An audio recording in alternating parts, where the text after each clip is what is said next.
ખબર નહીં આ હજુ કેમ નહીં આવ્યા હોય. તો કેસ કરવો પડે તો કરી નાખવાનો જ છે, બીવાનું નથી થતું. આ રોનકની શરમ નથી ભરવાની. પણ ત્યાં માલ આપીને બેઠો હતો તે મને પૂછ્યું તું નહીં ને? હા તો બસ, હવે તમારે બંને જે કરવું એ કરજો. મને મારા રૂપિયા જોઈએ, સમજી લેજે. રોનકને કેવું હોય તો કહી દેજે. હા. શું થયું? કોની પર કેસ કરવો છે તમારે? તારી પર. જ્યારે જુઓ ત્યારે ભક્તિ કર્યા કરે છે ને, એટલે કેસ ઠોકી દેવો જ તારી માથે. એટલે કોઈ દિવસ ભક્તિનું નામ ન લે અને જેલમાં બેસીને પછી તારે જે કરવું હોય ને કરજે. એમાં કોઈ કેસ લાગુ ન પડે આદિ. ખોટી જગ્યાએ કેસ કરો છો તમે. અચ્છા, તો જીવ ખાવાનો છે મારો? જીવ નથી ખાવાનો, પણ શું થયું એ તમે મને કહી તો શકો ને. આટલા બધા ગુસ્સામાં છો એનો મતલબ કે તમને કઈ થયું હશે. આ થયું છે ભાઈ, બહુ મોટું થયું છે. આ 4 લાખ રૂપિયાની નુકસાની કરી છે રોનકે. શું? હા, કોઈ નવી પાર્ટીને માલ દઈને બેઠો તો પેલા લોકોએ 15 દિવસમાં જ હાથ ખંખેરી નાખ્યા અને ભાઈ સાહેબ આવી ગયા આમને. પૈસા નથી આપતા. નથી આપતા શું? ઉઘરાવાના હોય રૂપિયાને. કહ્યું હતું ને પાપ લાગશે. જોઈ લીધું ને, આ 4 લાખની નુકસાની આવી. પાપ લાગશે? તે દિવસે તમે બોલતા હતા ત્યારે મેં શું કહ્યું હતું કે ઈશ્વરની સામે આવા શબ્દો ન બોલવા જોઈએ. એ સાંભળતા હોય અને સાંભળે ને એટલે દાખલા તરીકે આપણે ગુસ્સો કરીએ, અપશબ્દો બોલીએ કે કાંઈ પણ કરીએ તો આપણા માવતર આપણને ખીજાય કે નહીં? બસ એમ જ ભગવાન પણ આપણા પર ગુસ્સે થાય. તો આ બધું ભગવાને કર્યું છે? હા. તો લાવ તારા ભગવાનને ફોન કર અને અત્યારે કે મારા 4 લાખ રૂપિયા ગણીને મોકલે. પણ મારી પાસે એમનો નંબર થોડી હોય. અરે નંબર ના હોય તો કઈ નહીં. આ તું ભગવાન સાથે જ્યારે પૂજા કરતી હોય છે ત્યારે તું કહેતી હોય છે ને કે ભગવાન મારી સામે જ બેઠા હોય છે, તો સામે બેસીને વાત કર અને પૈસા ગણીને પાછા આપ મને. ચાલ ફટાફટ અહીંયા પૂજા કરવા લાગ. ચાલ. પણ વાંક મારો નહોતો ને. પૈસાનું નુકસાન કોણે કર્યું? રોનકભાઈએ. તો એમને પૂજા કરવી પડશે. એ ભગવાનની સામે બેસીને ભગવાનને કહેશે ને કે અમારી ભૂલ થઈ ગઈ છે, અમે જે પણ અપશબ્દો બોલ્યા ને એ ખોટા. અરે બંધ થાને તારી ભક્તિ. મને ખબર છે આ એક તો મગજ ફરેલું છે ને ઉપરથી તું ફેરવે છે. શાંતિ રાખ. વાત કરે છે આ બધું ભગવાને કર્યું છે. અરે પેલો માણસ સામે બેઠો છે, પૈસા નથી આપતો. આમાં ભગવાન શું કરવાનો? હા, કોઈ ભગવાન નથી. કેટલી વાર કહેવાનું તને? ન માનો તો કંઈ નહીં, પણ હું તો સાચું કહી રહી છું. જે દિવસે ભગવાનની વાત માની જશો ને, એમની ભક્તિ પૂજા અર્ચના કરશો ને, ત્યારે તમને કાંઈ નહીં થાય. કાંઈ નહીં થાય ભાઈ, ન કરે કાંઈ નથી થવાનું. હા, આ થયું તો ખરા નુકસાન. મેં થોડી કર્યું છે. આ ભગવાનનું અપમાન તો મેં કર્યું હતું ને, તો મારી સાથે થવું જોઈએ ને. રોનક સાથે શું કામ થયું? પણ ઇનડાયરેક્ટલી બધું આવ્યું તો તમારી પાસે ને. તો ઇનડાયરેક્ટલી તારી પાસે જ બધું આવે છે ને. તો લાવ મારા પૈસા પાછા આપી દે મને, એટલે હું ભગવાનને માનવા મળું, પૂજવા મળું. રોજ જે તું કેટલી કલાક બેસું એની સામે. હા, તો હું તો કહીશ કે મારા પતિ અને મારા દેરથી જે પણ ભૂલો થઈ ગઈ હોય ને એ બધી માફ કરીને પૈસા પાછા આપી દો. લો, તો આવી જશે. હા. તંબુરો તારો માથું ફોડી નાખવાનું મન થાય છે મને તારું. હા, કઈ ખબર તો પડતી નથી અને પાછી તો હોશિયારી એટલી મારશે કે મને સમજાવવા આવી છે. સમજાવતી નથી, સાચું જ કહું છું. આપણે બધા ઈશ્વરની કઠપુતલી છીએ. જ્યાં સુધી ઈશ્વર ધારે ને ત્યાં સુધી જ આપણે નાચી શકીએ. આ તમારું બોલવાનું છે ને એ પણ ભગવાન ઈચ્છે એટલે જ બોલી શકો, બાકી બોલી પણ ન શકો. અરે યાર, તું કયા ગ્રહમાંથી આવી છો? હે, તને કઈ સમજ નથી પડતી? બોલવું તો કે ભગવાન કહેતો, ચાલવું તો કે ભગવાન કહેતો, પેલું થવું તો કે ભગવાન કહેતો. અરે એવું કાંઈ નથી હોતું, બધું માણસ કરે છે. અત્યારે તને એક લાફો મારું કે ન મારું તને ખબર છે કે નથી ખબર? બોલ, પૂછ તારા ભગવાનને. ભગવાન ઈચ્છે છે તને લાફો મારું? નથી ઈચ્છતા. નથી ઈચ્છતા? લે, આ તારા ભગવાન નહોતા ઈચ્છતા છતાંય પડ્યો. બોલાવ ને હવે, કે ને કે આ પણ ભગવાનની મરજી હતી. હા, તો મરજી જ હતી ભગવાનની. એમણે તમને ખોટા નહોતા પડવા દેવા ને એટલે. હવે સાચા ખોટાની તું મને ભાન કરાવીશ?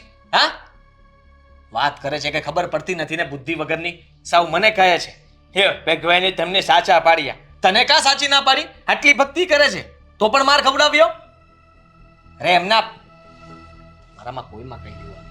પેલો રોનક તો કે સમજતો. એ તો તમે ખોટા ન પડો ને એટલે થપ્પડ ખાઈ લીધી, બાકી ભગવાને તો ના જ પાડી હતી.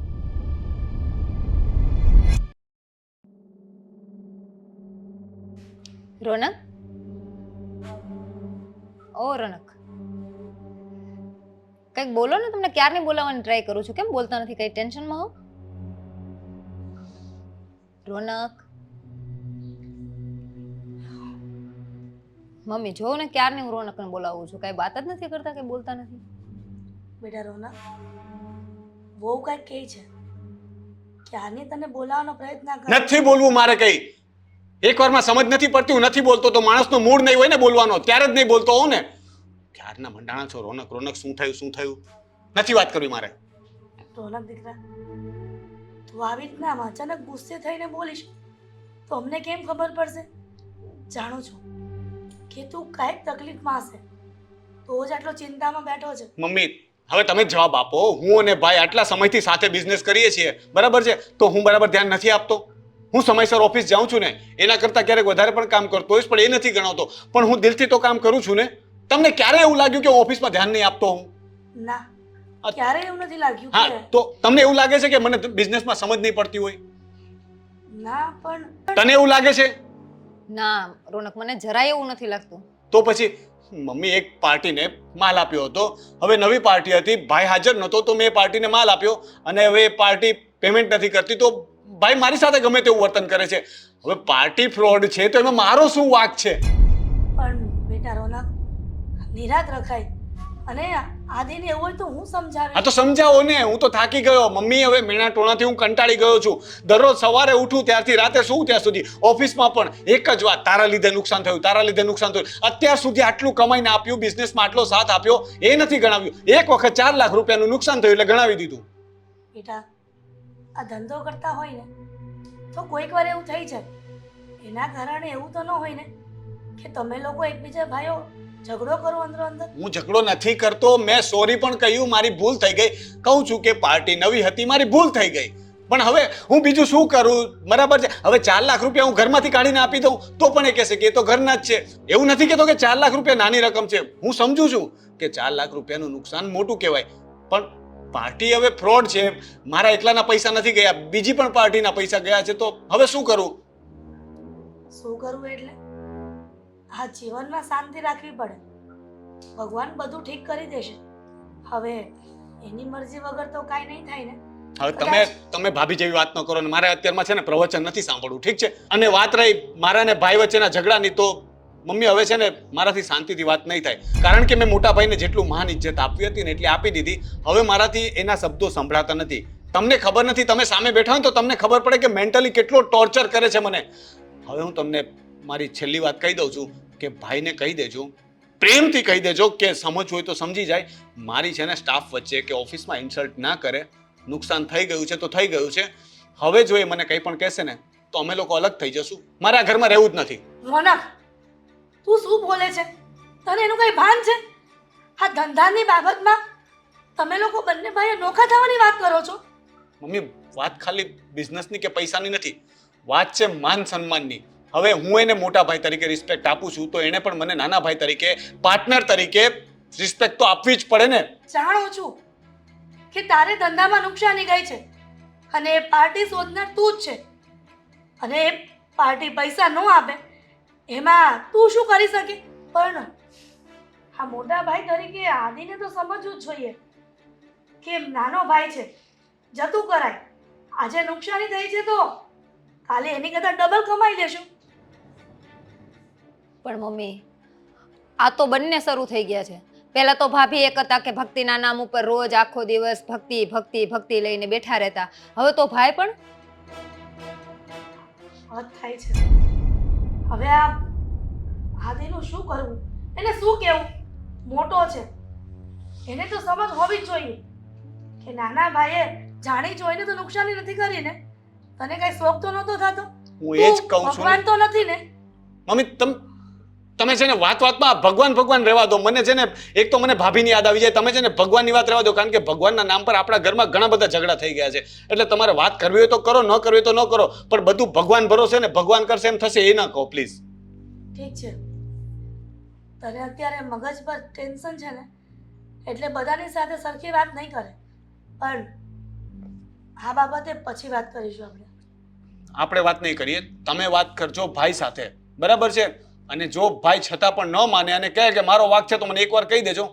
હું ચાલ્યો જઈશ ઘર છોડીને. રોનક, સાંભળ ને દીકરા, મારે આની સાથે વાત કરવી પડશે, સમજાવવો પડશે કે ધંધાની વાત ધંધા પર અને ભાઈ ભાઈનો સંબંધ એ અલગ હોય છે. ધંધાની બાબતમાં ભાઈ સાથે આવું વર્તન તો ન જ કરાય ને. કારણ કે આદિ મોટો છે, નાના ભાઈની પરિસ્થિતિ નહીં સમજે તો કોણ સમજશે?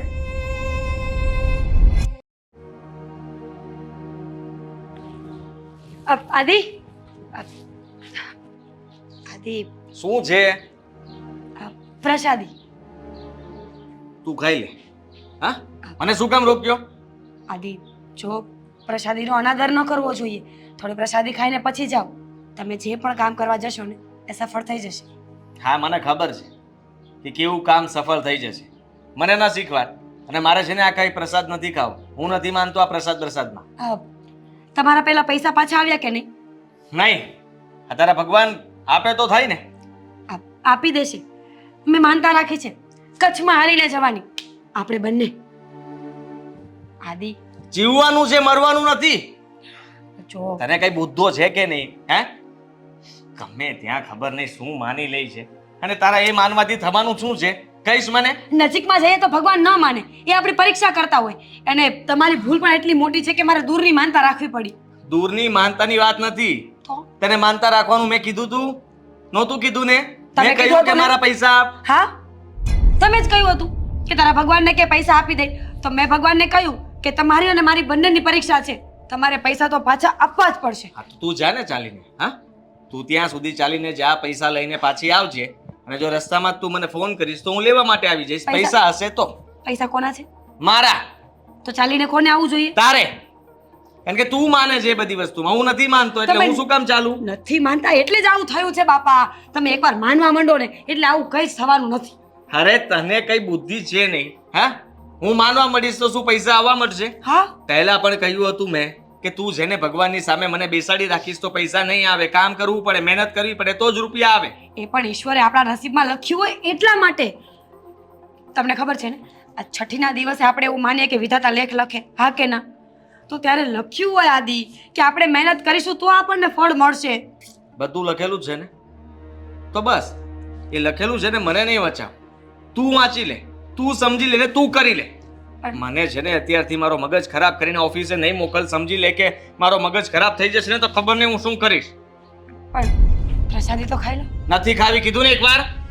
આદિ પ્લીઝ, અત્યાર સુધી કોઈ દિવસ ફોર્સ નથી કર્યું કોઈ વસ્તુમાં. જો આજનો દિવસ મારું માન રાખી લો. હું હવે ક્યારે આવું નહીં કરું. બસ આવું નહીં કરવું એટલે? આ પ્રસાદી લઈને પાછળ નહીં આવું. ઘરમાં ખવડાવી દઈશ. ચાલ માની લે કે આ પ્રસાદ ખાઈ લેશ તો શું થશે? કહ્યું તો ખરા, સારું થશે. કાંઈક સારા સંકેત જરૂર મળશે. સારા સંકેત એટલે? હવે તો ધંધામાં તરક્કી થાય, કોઈ ઘરમાં નવી વસ્તુ આવે. પૈસા જે બાકી છે એ પાછા આપી દેશે આ પ્રસાદ ખાવાથી. મને તો શ્રદ્ધા છે કે આપી જ દેશે. તમારામાં શ્રદ્ધા હશે ને તમે વિશ્વાસ રાખશો ને તો જરૂર આપી દેશે.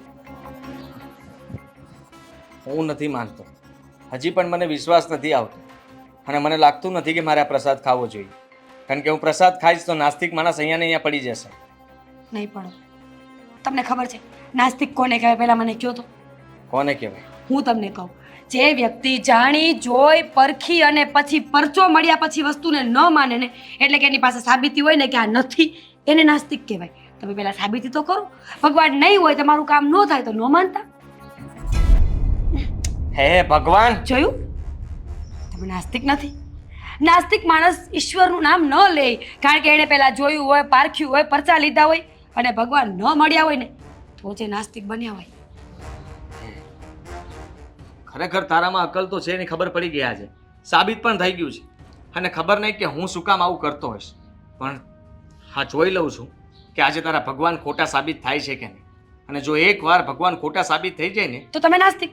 એટલે તું ગયા ઘરમાંથી. હા, આજે ને આજે મારા રૂપિયા પાછા ન આપ્યા ને તો આ પ્રસાદે ફેંકીશ, તને બહાર ફેંકીશ, તારા ભગવાનને બહાર ફેંકીશ. જાઉં છું. હે ભગવાન, પૈસા પાછા આપી દેજો. મારે આ ઘરની બહાર નથી જવું. હે ઈશ્વર, મારા વાલા, બસ મારી શ્રદ્ધા ન તૂટવી જોઈએ. ઓમ નમઃ શિવાય, ઓમ નમઃ શિવાય, ઓમ નમઃ શિવાય, ઓમ નમઃ શિવાય.